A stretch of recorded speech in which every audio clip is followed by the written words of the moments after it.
Hi, I'm John Culver. I'm a Chrysler, Dodge, Jeep, Chevrolet dealer in Wichita, Kansas.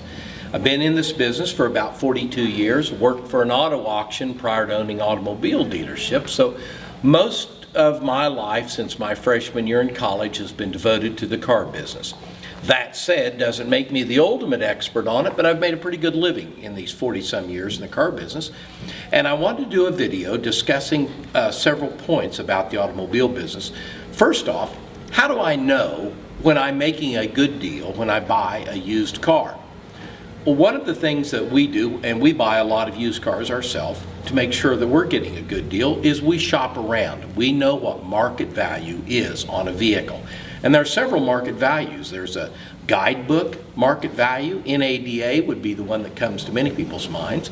And then there's an actual market value, what people have been paying for those cars as they've bought them. And sometimes those two sources can be two different figures.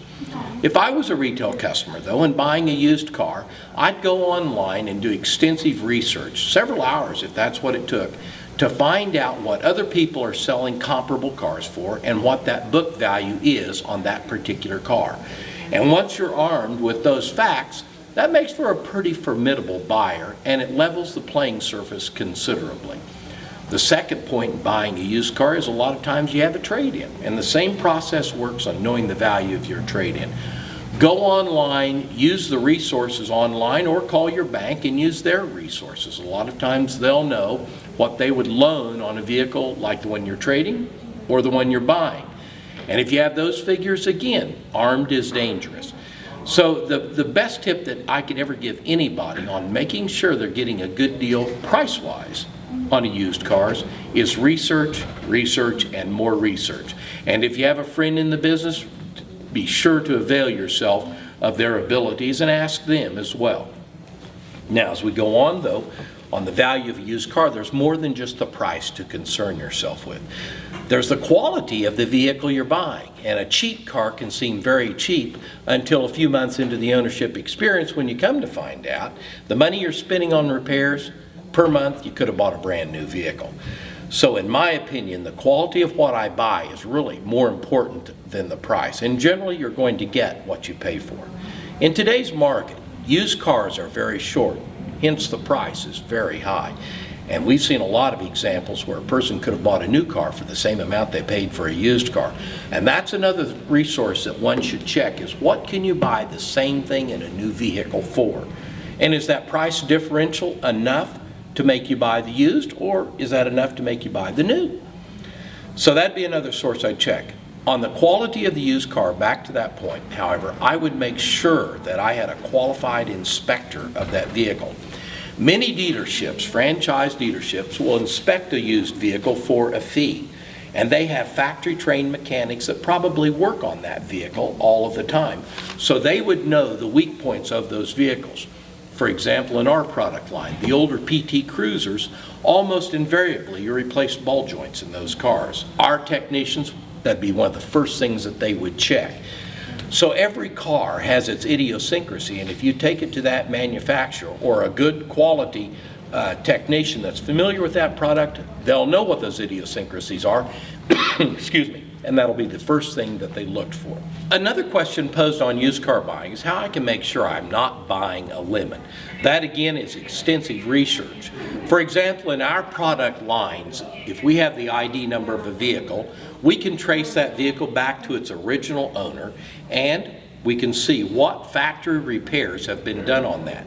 So for example, when we buy a used product, a Chrysler, Dodge, Jeep, or Chevrolet, we'll go back to the original date of service on the vehicle and look at the string of repairs that were done under the warranty period. If there were excessive repairs for certain problems, we would know that that car may have issues and that we wouldn't want anything to do with it. So that's one way we do our research. You can do the same thing if you happen to know somebody that sells that brand of vehicle and ask them to do a little research for you. The other thing when checking again for the quality of vehicle you're buying is take it to a certified technician to have them inspect it for you as well. And then of course you have to drive the vehicle.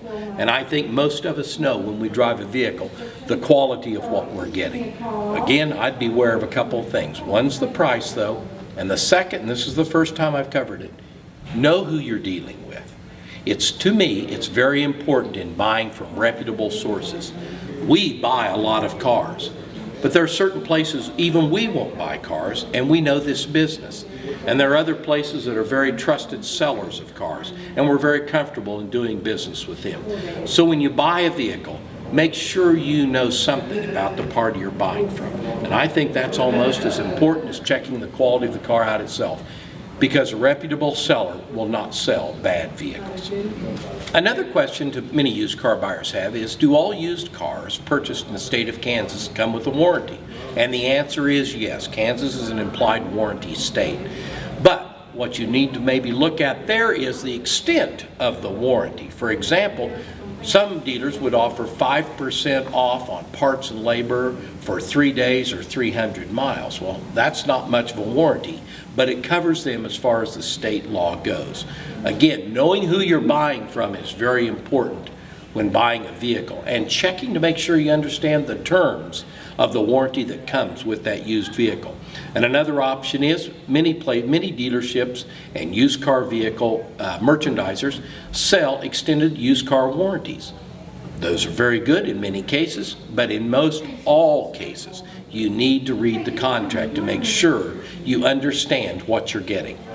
Now that we're actually buying the vehicle, there are a few tips on the buying process that one might want to know. Always have a plan on how you're going to buy a car. Don't buy impulsively. Make sure you understand where you're headed with this deal and that you've thought the process out. 2, you know the values of the vehicle. 3, if the deal sounds too good to be true, guarantee it's too good to be true. Don't be afraid to walk away. As a matter of fact, don't walk but run. That in the end will cost you a lot of money. Several ways to buy a car. You can start low and come up, or you can just tell them what you'd give. My personal preference on buying a car, or buying anything for that matter, is I just put it on the table. This is what I can do. If you can do it, let's do business. If not, thank you for your time. Always be courteous, be respectful. In most cases, you'll receive that back in kind. But whatever you do, make sure that you think the process through and that you're not afraid to ask for help from friends that may or may not know more than you. But at the end of the day, have a great time. I hope I've made some sense out of this whole process, which can seem very confusing. But after watching this, if you still have questions, feel free to give me a call. My name's John Culver, Parks Motors, 316 area, 775-6365. Whatever you do, have a good time doing it and enjoy the process. It's really not quite as painful as you think.